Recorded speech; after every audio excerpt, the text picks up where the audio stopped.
नमस्कार विद्यार्थी मित्रांनो, स्वागत आहे पुन्हा एकदा नवीन व्हिडिओमध्ये। तर झेडपी टाइम टेबल बाबत एक महत्त्वाची अपडेट प्रसिद्ध झालेली आहे। पेपर जे आहेत ते आता एक्सटेंड झालेले आहे। पेपरची डेट आता पुढे ढकलली गेली आहे।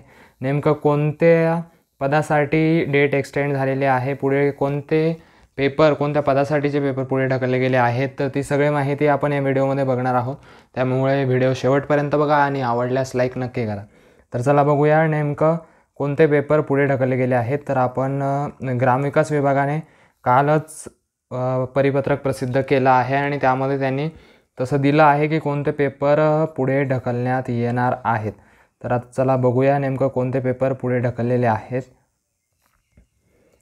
आपण इथं बघू शकतोय, सूचना आपल्याला इथे दिलेल्या आहेत। बिगर पेसा क्षेत्रातील 21 जिल्हा परिषदेच्या आरोग्यसेवक 40%, आरोग्यसेवक 50%, हंगामी फवारणी क्षेत्र कर्मचारी, त्यानंतर आरोग्यसेवा महिला, त्यानंतर कंत्राटी ग्रामसेवक, हे पदांचे जे पेपर होते ते बाकी होते आणि ते आता होणार होते। तर त्यांचं वेळापत्रकसुद्धा आता जाहीर केलेलं होतं। इथे आपण बघू शकतो या पदाच्या परीक्षेचे वेळापत्रक यापूर्वी जाहीर करण्यात आले आहे। तथापि रायगड, रत्नागिरी, सिंधुदुर्ग या बिगर पेसा जिल्हा परिषदेच्या क्षेत्रामध्ये कोकण विभाग पदवीधर विधान परिषदेची निवडणूक आदर्श आचारसंहिता लागू झालेली आहे। रायगड, रत्नागिरी आणि सिंधुदुर्ग हे जे जिल्हे आहेत, तर या जिल्ह्यांमध्ये पदवीधर विधान परिषद जी आहे तर त्याची आदर्श आचारसंहिता लागू झालेली आहे असं त्यांचं म्हणणं आहे।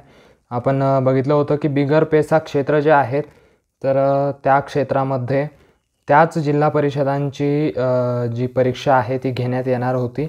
बाकीचे जे पेसा क्षेत्राच्या अंडरच्या जिल्हा परिषदा असतील तर त्यांची परीक्षा जी आहे ती घेण्यात येणार नव्हती। त्यांची परीक्षा ती थांबवलेली होती आणि जोपर्यंत निर्णय येत नाही तोपर्यंत ती स्थगित केलेली आहे। तर आदर्श आचारसंहितेचा काय परिणाम होणार आहे आपल्या परीक्षांवर तर ते आपण बघूया। तर त्यामुळे रायगड, रत्नागिरी, सिंधुदुर्ग या जिल्हा परिषदेच्या परीक्षा निवडणूक आयोगाची परवानगी प्राप्त झाल्यानंतर घेण्यात येईल। तर आदर्श आचारसंहिता लागू झाल्यामुळे तुम्हाला निवडणूक आयोगाची परवानगी घेणं आवश्यक असणार आहे। त्यामुळे निवडणूक आयोगाची परवानगी प्राप्त झाल्यानंतरच पुढची कार्यवाही करण्यात येईल आणि उर्वरित 18 बिगर पेसा क्षेत्रातील जिल्हा परिषदेच्या परीक्षा ज्या आहेत तर यापूर्वी जाहीर केलेल्या वेळापत्रकानुसार होतील।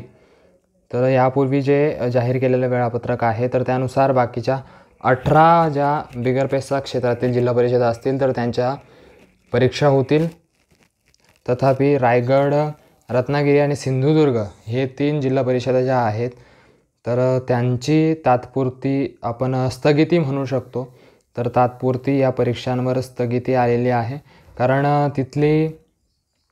तिथे ज्या निवडणुका आहेत तर त्या निवडणुकांमुळे निवडणूक आयोगाने तिथे आचारसंहिता लागू केलेली आहे। त्यामुळे त्या क्षेत्रामध्ये आपण परीक्षा घेऊ शकतो की नाही किंवा त्या जिल्हा परिषदेच्या अंडर आपण पुढील प्रोसेस करू शकतो की नाही याची परवानगी घेणं त्यांना गरजेचं असणार आहे।